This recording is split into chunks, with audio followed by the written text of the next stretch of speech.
Hello guys. देखिए, आज हम एक नया लेक्चर टॉपिक लेके आए हैं। वो है contempt of court and court of record. ठीक। तो देखिए, जब आप यूनियन जुडिशरी पढ़ें या फिर स्टेट जुडिशरी पढ़ें तो इसमें आपको आर्टिकल 129 में ये दिखता है कि supreme court court of record होगा, और आर्टिकल 215 यानी कि 215 भी यही प्रोविज़न देता है कि प्रत्येक उच्च न्यायालय यानी कि राज्य का प्रत्येक उच्च न्यायालय कोर्ट ऑफ रिकॉर्ड होगा, यानी कि अभिलेख न्यायालय होगा। ठीक है। तो ये रिकॉर्ड किसे कहते हैं, मतलब कोर्ट ऑफ रिकॉर्ड किसे कहते हैं, इसको हम समझने की कोशिश कर रहे हैं। तो जो आप प्रैक्टिस कर रहे हैं, जो प्रैक्टिशनर हैं, उनके लिए भी ये वीडियो हेल्पफुल होगा। ये लेक्चर अगर आप पूरा सुनते हैं तो उम्मीद तो ऐसे ही है। ठीक है। तो देखिए क्या होता है कि कोर्ट ऑफ रिकॉर्ड क्या है। वह इसमें दो चीज़ों को ध्यान देना है। एक तो वह न्यायालय जहाँ पे रिकॉर्ड सुरक्षित रखे जाते हैं, फाइलें सुरक्षित रखी जाती हैं, जहाँ पे लिपि संबंधी या कोई भी और कोई भूल हुई है उसको त्रुटि को सुधारने के लिए वो एकमात्र अधिकारिता रखने वाला न्यायालय होता है। ठीक है। साथ में ये भी है कि उस कोर्ट में जो डिसीजन दिया गया है वो चूँकि सब ऑर्डिनेट कोर्ट्स पे क्या होता है, बाइंडिंग होता है। इस कारण से वहाँ पे उसको रिकॉर्ड को सुरक्षित भी रखा जाता है, ताकि रूलिंग के रूप में या फिर लैंडमार्क जजमेंट के रूप में, प्रेसिडेंट यानी कि पूर्व निर्णय के रूप में उसको जो अधीनस्थ न्यायालय हैं अपने काम में ला सकें। ठीक है, यूज़ कर सकें उसको। तो देखिए, वो इसलिए होता है क्योंकि सुप्रीम कोर्ट जो है इंडिया में एपेक्स कोर्ट है, और किसी भी हाई कोर्ट की बात करें तो वो राज्य में एपेक्स कोर्ट होता है, सबसे बड़ा न्यायालय है। ठीक है। तो जो सबऑर्डिनेट कोर्ट्स हैं उनको एक मार्गदर्शन यानी गाइडलाइन देने के लिए ये ज़रूरी होता है कि वो अपने एपेक्स कोर्ट्स द्वारा दिए गए फैसले को अनुसरण करें, फॉलो करें। ठीक। तो इस कारण से क्या होता है, कोर्ट ऑफ रिकॉर्ड का दो मतलब है, जिसका पहला मतलब हमने क्या देखा कि एक तो ये है लिपि संबंधी त्रुटि को सुधारने के लिए ये एकमात्र अधिकारिता रखने वाला न्यायालय है, और दूसरा यहाँ पे रिकॉर्ड सुरक्षित रखे जाते हैं ताकि और किसी नज़ीर के रूप में उसको यूज़ किया जा सके, अनुसरण किया जा सके। ठीक। दूसरा ये बोलता है कि ऐसे जो कोर्ट हैं, कोर्ट ऑफ रिकॉर्ड उसको भी कहते हैं, जो कि कंटेम्प्ट ऑफ कोर्ट के लिए यानी कि न्यायालय की अवमानना के संबंध में दंडित देने के लिए अधिकारिता रखता है। ठीक है।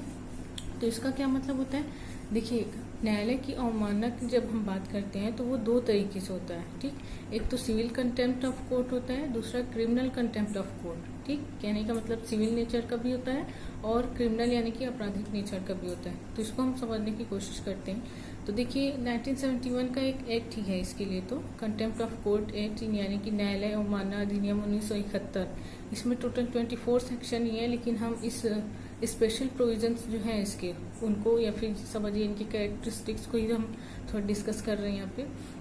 तो यहाँ पे क्या बोलता है, सिविल कंटेम्प्ट ऑफ कोर्ट क्या होता है यहाँ पे कि जब न्यायालय द्वारा दिए गए किसी आदेश का यानी ऑर्डर का, जजमेंट का, किसी डिक्री का तय सीमा के भीतर, है ना, निर्धारित सीमा होती है उसके एग्जीक्यूशन के लिए, तो तय सीमा के भीतर अगर किसी पक्षकार द्वारा, ऐसे पक्षकार द्वारा जिसके द्वारा पालन किया जाना था ऐसे आदेश का, डिक्री का, जजमेंट का, तो उसने अगर पालन नहीं किया है तो उसके खिलाफ contempt of civil court, civil contempt of court जो है वो लगाया जाता है। ठीक।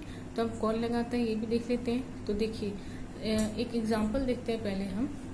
मान लीजिए ए नाम के एक व्यक्ति ने बी से कोई ज़मीन खरीदने के लिए कॉन्ट्रैक्ट किया था। ठीक।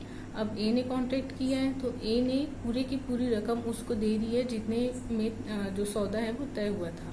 अब बी की क्या जिम्मेदारी थी कि रजिस्ट्री करे ज़मीन की और कब्जा उसको दे दे ए को। ठीक। तो यहाँ पे क्या होता है, बी जो है कब्जा नहीं देता है लेकिन पैसा तो पूरा ले लेता है। तो ए वाद लाता है बी के खिलाफ न्यायालय में सिविल नेचर का कि मुझे कब्जा दिलाई जाए। ठीक है। तो फिर क्या होता है कि डिक्री मिल जाती है, ऑर्डर हो जाता है ए के पक्ष में।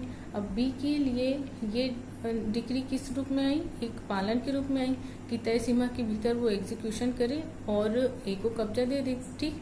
लेकिन अगर बी इसका पालन नहीं कर रहा है तो बी किसका दोषी होगा, इसी का सिविल कंटेम्प्ट का दोषी होगा।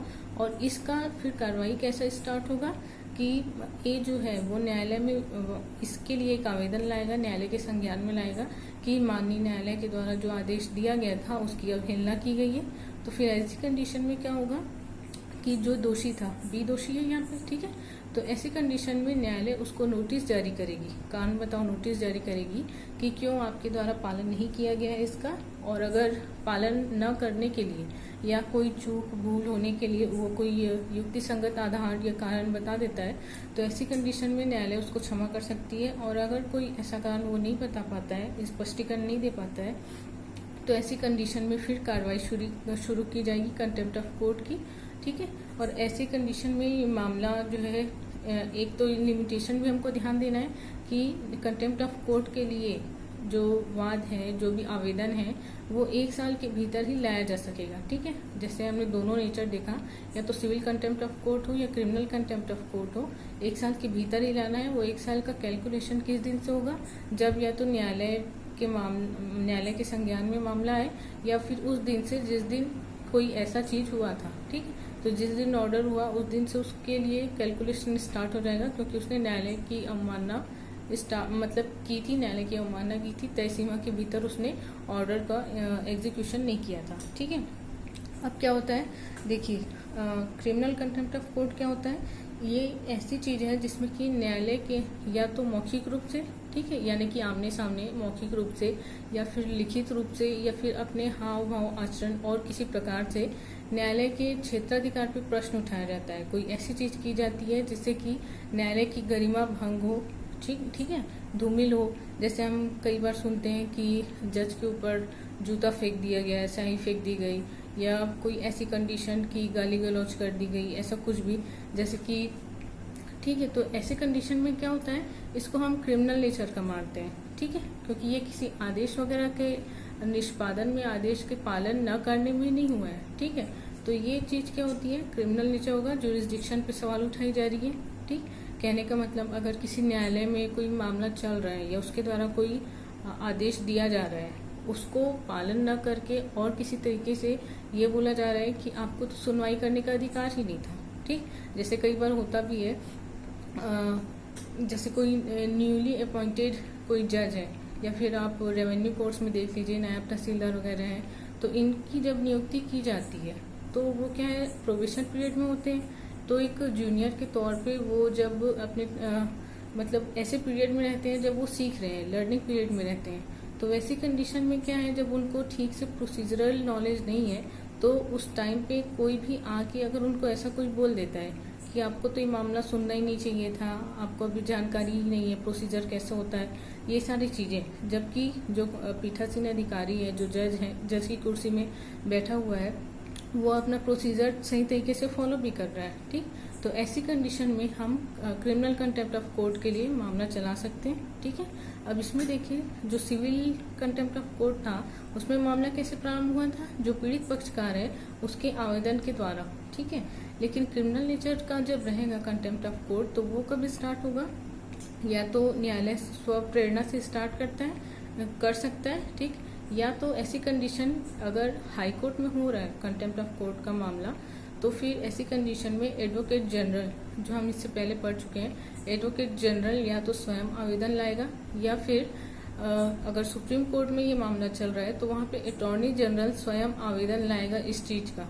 ठीक, तब criminal contempt of court start होगा, और नहीं तो या फिर advocate general and attorney general अपनी लिखित सहमति के द्वारा, लिखित सम्मति दे देते हैं कि किसी और व्यक्ति के द्वारा ऐसा आवेदन न्यायालय में लाया जा सकता है क्रिमिनल कंटेम्प्ट ऑफ कोर्ट का, तो वो भी प्रक्रिया इसमें दी गई है। ठीक है, अब इसमें साथ में ये भी देखते हैं कि सजा कितनी होती है। अगर किसी व्यक्ति के खिलाफ साबित हो गया कि उसके द्वारा न्यायालय की अवमानना की गई है, तो सजा क्या होगी। तो देखिए, इसमें सेक्शन 12 है, वो सजा के बारे में प्रावधान करता है। तो ये है 6 मास तक की सजा या जुर्माना, जो कि 2000 रुपये तक का हो सकेगा, या फिर दोनों। ठीक है, दोनों होगा, कहने का मतलब न्यायालय को ऐसा लग रहा है, जो कोर्ट ऑफ रिकॉर्ड है उसको ऐसा लग रहा है कि मामला बहुत गंभीर है, सजा देना जरूरी है। ठीक है, और नहीं तो फिर 6 माह तक की, यानी कि 6 माह अधिकतम सीमा है, 6 माह से कम भी दिया जा सकता है, लेकिन 6 माह से अधिक नहीं दिया जाएगा। ठीक, और या तो जुर्माना, कहने का मतलब साधारण कारावास 6 माह तक का न देके सिर्फ 2000 रुपये जुर्माना भी उसके ऊपर दंडित किया जा सकता है। ठीक है, और एक प्रोविजन ये भी दिया गया है कि ये तीनों, कि ये दोनों या तीनों सजा नहीं दी जाएगी अगर जो वो अभियुक्त है, जो अपराधी है कंटेम्प्ट ऑफ कोर्ट का, वो अपोलाइज कर लेता है, न्यायालय के सामने क्षमा याचना कर लेता है। ठीक, तो ऐसी कंडीशन में उसको बिना कोई सजा दिए माफ भी किया जा सकता है। ठीक है, अब देखिए, प्रश्न ये उठता है कि हाई कोर्ट और सुप्रीम कोर्ट तो है कंटेम्प्ट ऑफ कोर्ट, लेकिन क्या किसी ऐसे कोर्ट में जब कोई ऐसा कोई कार्य हुआ जो कंटेम्प्ट ऑफ कोर्ट की श्रेणी में आता है, लेकिन वो कोर्ट कंटेम्प्ट ऑफ कोर्ट को सुनने के लिए क्या है जुरिडिक्शन नहीं रखता है। जैसे सेशन कोर्ट की बात करें या फिर रेवेन्यू कोर्ट की बात करें, जैसे कि एक स्टूडेंट ने मुझसे पूछा भी था कि क्या नायब तहसीलदार का कोर्ट जो है वो कंटेम्प्ट ऑफ कोर्ट को सुनने के लिए एलिजिबल है। ठीक है, तो देखिए इसका आंसर ये है कि चूंकि पहले से ही बोल दिया गया है कि हाई कोर्ट और supreme court he court of record है, तो ऐसी कंडीशन में क्या होता है कि वो जो जज है, मतलब जिसके न्यायालय में ऐसा कार्य हुआ है जो न्यायालय की अवमानना की श्रेणी में आ रहा है, तो ऐसी कंडीशन में वो सुप्रीम कोर्ट को हाई कोर्ट को इस बात का क्या संज्ञान दे सकता है, एक आवेदन दे सकता है कि मेरे क्षेत्राधिकार के न्यायालय में ऐसा कार्य हुआ है।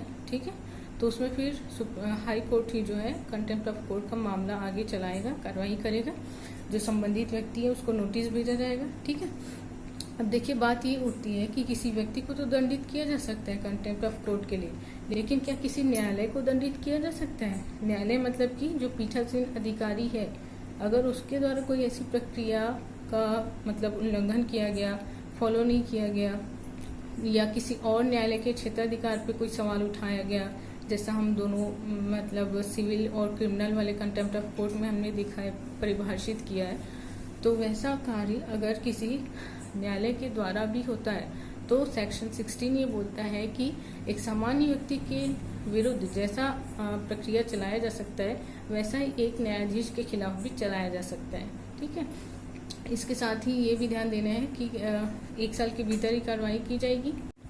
देखिए साथ में ये भी ध्यान देना है कि अगर सुप्रीम कोर्ट मतलब हाई कोर्ट ने कोई डिसीजन दे दिया कंटेम्प्ट ऑफ कोर्ट के लिए, तो ऐसा नहीं है कि उसके खिलाफ अपील नहीं होगी, वो मामला अंतिम नहीं हो जाता है। ठीक है, तो ध्यान में ये रखना है कि अगर सिंगल बेंच के द्वारा, ठीक है, मतलब कि ऐसा एकल न्यायाधीश बोलिए, तो ऐसा न्यायालय जहाँ पे सिर्फ एक जज बैठे हुए हैं, सामान्य शब्दों में हम समझे तो अगर उनके द्वारा ऐसा दंडादेश दिया गया है कंटेम्प्ट ऑफ कोर्ट के लिए, तो फिर वो मामला अपील में जा सकता है डिवीजन बेंच में, मतलब कि जहाँ पे 2 जज बैठे हुए हैं मामले की सुनवाई करने के लिए। और अगर हाई कोर्ट के डिवीजन बेंच के द्वारा कोई फैसला दिया गया है तो वो अपील में सुप्रीम कोर्ट जा सकता है। ठीक है, तो एक मतलब साधारण सी चीज़ है, समझना चाहें तो बहुत ईजी है। और अभी तक मतलब भारत के इतिहास में पहली बार कोलकाता हाई कोर्ट के जस्टिस एस मतलब कर्णन साहब को दंडित किया गया था कंटेम्प्ट ऑफ कोर्ट के लिए। तो ये भी आपको